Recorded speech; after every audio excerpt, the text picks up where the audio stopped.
Hi everyone, আসসালামু আলাইকুম সবাইকে। আশা করি সবাই ভালো আছেন, আমিও ভালো আছি।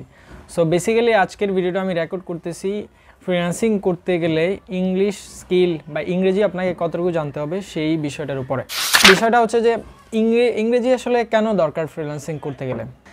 দুইটা কারণে দরকার। কারণ হচ্ছে ক্লায়েন্ট যে কাজ আপনাকে দিবে না, ফার্স্ট কারণটা বলি। ফার্স্ট কারণটা হচ্ছে যে ক্লায়েন্টের সাথে যখন আপনি কমিউনিকেশন করবেন, কমিউনিকেশন করার ওয়েটা হচ্ছে কি, কারণ ক্লায়েন্ট যেহেতু ফরেন ক্লায়েন্ট, ইংরেজি। এখন ইংরেজির এই জায়গায় ইংরেজিটা আপনার তিন ধরনের হতে পারে, যেটা আমাদের আপনি যদি অ্যাকাউন্ট করেন ওইখানে আপনার ইংরেজি স্কিলের সময় এখানে দিতে হয় যে বেসিক, আপনার স্কিল কি বেসিক নাকি কমিউনিকেটিভ নাকি ফ্লুয়েন্ট। এখন যেহেতু ফ্লুয়েন্ট খুব কম মানুষের, যেহেতু বাংলাদেশের আর যারা মানে ধরলাম ফ্লুয়েন্টের পার্সেন্টেজ খুব কম, কমিউনিকেটিভ এবং বেসিক। এখন বেসিক জিনিসটা দিয়ে আপনি কিন্তু আপনার বেশি দূর যেতে পারবেন না। ফ্রিল্যান্সিংয়ের যে কমিউনিকেশন স্কিল, ওটাতে আপনি মানে আপনার যে বেসিক স্কিল সেটা দিয়ে আসলে ইফেক্টিভ হবে না। আপনার জানতে হবে যে কমিউনিকেটিভ, অ্যাটলিস্ট আপনাকে কমিউনিকেটিভ ইংরেজি স্কিল থাকতে হবে। কমিউনিকেটিভ বলতে বোঝায় যে ক্লায়েন্টের সাথে মেসেজ দেওয়া, কিভাবে মেসেজ দিবেন, কি লিখে মেসেজ দিবেন, যেটাকে বলে রেসপন্স করবেন। ক্লায়েন্ট যখন আপনাকে কোনো ইনভাইটেশন দিবে কোনো কিছুতে বা আপনাকে ইনবক্স করবে, আপনি ওই কি লিখে, কোন ওয়েতে, কোন স্ট্র্যাটেজিতে এবং কি কি ওয়ার্ড ইউজ করে আপনি ক্লায়েন্টকে কনভিন্স করার চেষ্টা করবেন রেসপন্স করে, সেই স্কিল। কমিউনিকেটিভের মধ্যে আপনার অনেকেই বলে যে ভাইয়া আমি তো মানে লিখতে পারবো, বলতে পারবো, কিন্তু কথা বলতে পারবো না। সো মানে এই বিষয়ে বলতে গেলে অ্যাকচুয়ালি কথা বলা আপনার ম্যান্ডেটরি না। ম্যান্ডেটরি হবে তখন যখন কোনো ক্লায়েন্ট আপনাকে চাইবে যে রেগুলার কাজ করতে বা আপনাকে হায়ার করতে চাইবে, আর অফিসে অ্যাপয়েন্টমেন্ট দিতে চাইবে ভার্চুয়ালি, তখন আপনার অনেক ক্ষেত্রে কন্ট্রাক্টে লেখা থাকে যে ইংলিশ শুড বি ফ্লুয়েন্ট আর mandatory, you should have a good skill in English, এই টাইপের কিছু লেখা থাকে ওদের কন্ট্রাক্টে। সো এগুলো আপনি ধরলাম আপনি ওই টাইপের অফার যদি মানে আপনি পাবেন না, বা ওই টাইপের অফার আপনি মানে অফার থেকে একটু দূরে থাকবেন।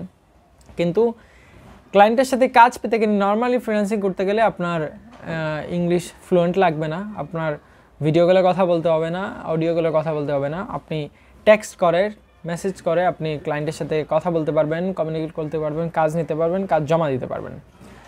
আর সেকেন্ড যে কারণে আপনার ইংরেজি দরকার, কারণ হচ্ছে যে ক্লায়েন্টের যে কাজগুলো আপনি করবেন সবগুলোই তো আপনার ইংরেজিতে হয় ম্যাক্সিমাম ক্ষেত্রে। কিছু কিছু কাজ আছে জার্মান ল্যাঙ্গুয়েজে, কিছু কিছু কাজ আছে অন্য ল্যাঙ্গুয়েজে। ওটা আপনার জার্মান যেগুলো, ওগুলো ডিফারেন্ট কেস, এটা আমি এখানে আলোচনা নাই করলাম।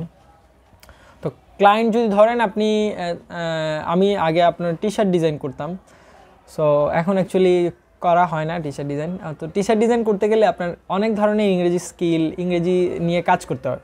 ওখানে আপনার অনেক ধরনের নলেজ, যেগুলো আপনি জানবেন না, নতুন নতুন নলেজ গ্যাদার করতে হয়। তো নলেজ গ্যাদার করতে যে আপনি ইংরেজিতে বিভিন্ন জিনিস রিসার্চ করতে হয়, বিভিন্ন কিওয়ার্ড দিয়ে সার্চ দিতে হয়, ওই ক্ষেত্রে আপনার ইংরেজি এক্সপার্টিসটা প্রয়োজন হয়। ওখানে আপনার কমিউনিকেটিভের চেয়ে বেশি স্কিল লাগে। আপনি শুরু করতে গেলে কমিউনিকেটিভ স্কিল হলে আপনি ফ্রিল্যান্সিং শুরু করতে পারেন, কিন্তু বেসিক নলেজ দিয়ে আপনি শুরু করা টাফ হবে। আপনি অবশ্যই ফ্রিল্যান্সিং মার্কেটপ্লেস অ্যাকাউন্ট করার আগে আপনাকে ইংরেজিতে ঝালাই করতে হবে, বেসিক দিয়ে আপনার কাজ হবে না। সো এইটাই বিস্তারিত আমি বললাম যে ইংরেজি আসলে কেন ইম্পর্টেন্ট ফ্রিল্যান্সিংয়ের ক্ষেত্রে। ফ্রিল্যান্সিং কি বাস্তব জীবনে সব ক্ষেত্রেই আপনার ইংরেজিটা অনেক ইম্পর্টেন্ট। আর ইংরেজি শিখতে গেলে আপনাকে যে মানে একদম রকেট সাইজ ইংরেজি তাও না, কমিউনিকেটিভ ইংলিশটা কিন্তু আপনার, আপনি যদি টেন্সটা ভালো করে শিখেন, আপনি যদি আর্টিকেলটা ভালো করে পড়েন, তারপরে আপনি যদি আপনার ন্যারেশন, তারপর যেগুলো আপনার প্রিপোজিশন, এগুলো যদি আপনি একটু ভালো করে শিখেন কয়েকদিন, আপনি অ্যাকচুয়ালি যদি স্কুল জীবনে আপনি ইংরেজিকে গুরুত্ব দেন, তাহলে আপনার তো, আপনি যদি এখন ইন্টারে পড়েন বা অনার্সে পড়েন, আপনার ইংরেজিতে সমস্যা হওয়ার কথা না, আপনার কমিউনিকেটিভ স্কিলটা থাকার কথা। কিন্তু আপনি যদি ওই সময়টা হেলাফেলা করে আসেন, না শিখেন, তাহলে আপনি এখনও সময় আছে, আপনি আবার টেন্স শুরু করেন, বা টেন্স, তারপর আপনার প্রিপোজিশন, আর্টিকেল, আরও কয়টা যেগুলো আপনার 9-10-এর ইংলিশ গ্রামারে যেগুলো থাকে সেগুলোই আপনাকে শিখতে হবে। সেগুলো দিয়ে অ্যাকচুয়ালি ইংলিশগুলা মানে ইংলিশ সেন্টেন্স মেকিং করা, তারপরে কথা বলা, কমিউনিকেট করা, সবগুলোই ওই ম্যাট্রিকের ভিতরে যে এসএসসির যে সিলেবাসটা ইংলিশ গ্রামার, ওটাই অ্যাকচুয়ালি। সো আপনার জন্য বেস্ট অফ লাক। আশা করি আপনি যদি ইংরেজি আপনার স্কিল ওই টাইপের স্কিল না থাকে আপনি শিখতে পারবেন।